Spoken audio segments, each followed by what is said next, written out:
بسم اللہ الرحمن الرحیم۔ لائف چینجر کے ناظرین کو خوش آمدید۔ آج کی سٹوری بہت ہی دلچسپ ہے۔ یہ ڈبل شاہ کے اوپر سٹوری ہے۔ ڈبل شاہ کہاں کا رہنے والا تھا، کیسے اس نے اربوں روپے بنائے اور کیا سکیم اس نے لڑائی، اور اربوں روپے بنانے کے بعد پاکستان کے ناقص نظام انصاف سے کس طرح اس نے چھٹکارا پایا، اور پھر سب سے بڑا ٹوسٹ اس سٹوری میں یہ ہے کہ وہ دنیا سے چپ چاپ کیسے چلا گیا اور اس کے وہ اربوں روپے کدھر گئے۔ ڈبل شاہ ایک غریب گھرانے میں پیدا ہوا۔ ایڑیاں رگڑ رگڑ کر بی ایس سی اور بی ایڈ کیا اور وزیر آباد کے قریب نظام آباد کے گورنمنٹ ہائی اسکول میں سائنس کا استاد بھرتی ہو گیا۔ غربت زیادہ تھی اور خواب اونچے تھے۔ وہ نوکری سے اکتا گیا۔ اس نے چھٹی لی اور 2004 میں دبئی چلا گیا۔ وہ 6 ماہ دبئی رہا۔ 6 ماہ بعد وزیر آباد واپس آ گیا۔ وزیر آباد میں اس نے ایک عجیب کام شروع کیا۔ اس نے ہمسایوں سے رقم مانگی اور یہ رقم 15 دن میں دگنی کر کے واپس کر دی۔ ایک ہمسایہ اس کا پہلا گاہک بنا۔ یہ ہمسایہ جاوید ماربل کے نام سے ماربل کا کاروبار کرتا تھا۔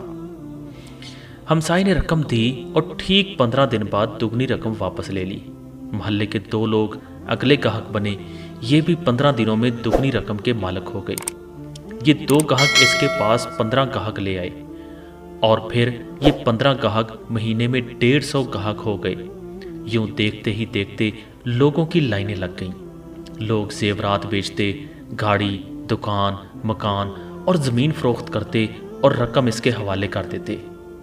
وہ یہ رقم دگنی کر کے واپس کر دیتا۔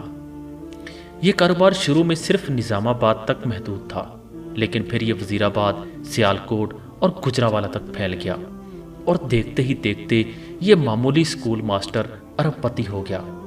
یہ کاروبار 18 ماہ جاری رہا۔ اس شخص نے ان 18 مہینوں میں 43,000 لوگوں سے 7 ارب روپے جمع کر لیے۔ جب کاروبار پھیل گیا تو اس نے اپنے رشتہ داروں کو بھی شامل کر لیا۔ یہ رشتہ دار سمڑیال، سیالکوٹ، گجرات اور گجرانوالہ سے رقم جمع کرتے تھے۔ 5% اپنے پاس رکھتے تھے اور باقی رقم اسے دے دیتے۔ وہ شروع میں 15 دنوں میں رقم ڈبل کرتا تھا۔ یہ مدت بعد ازاں 1 مہینہ ہوئی اور پھر 2 مہینے اور آخر میں 70 دن ہو گئی۔ یہ سلسلہ چلتا رہا، لیکن پھر اس کے دن برے شروع ہو گئے۔ سٹوری میں مزید آگے بڑھنے سے پہلے نئے آنے والے ناظرین سے گزارش ہے کہ چینل کو سبسکرائب کر دیں اور ساتھ لگے بیل آئیکن کو بھی دبا دیں۔ وہ خفیہ اداروں کی نظر میں آ گیا۔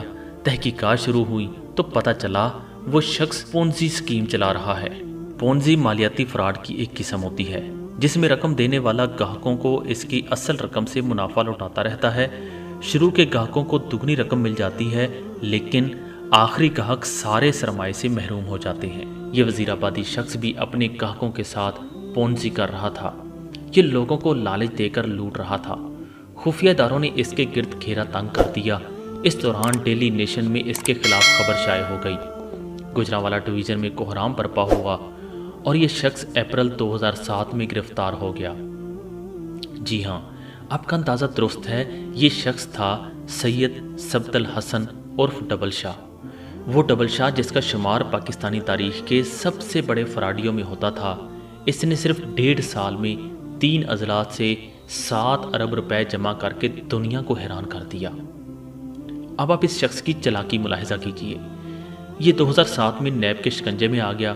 نیب نے اس کی جائیداد، زمینیں، اکاؤنٹس اور سیف پکڑ لیے۔ یہ رقم 3 ارب روپے بنی اور اس نے یہ 3 ارب روپے چپ چاپ بخوشی نیب کے حوالے کر دیے۔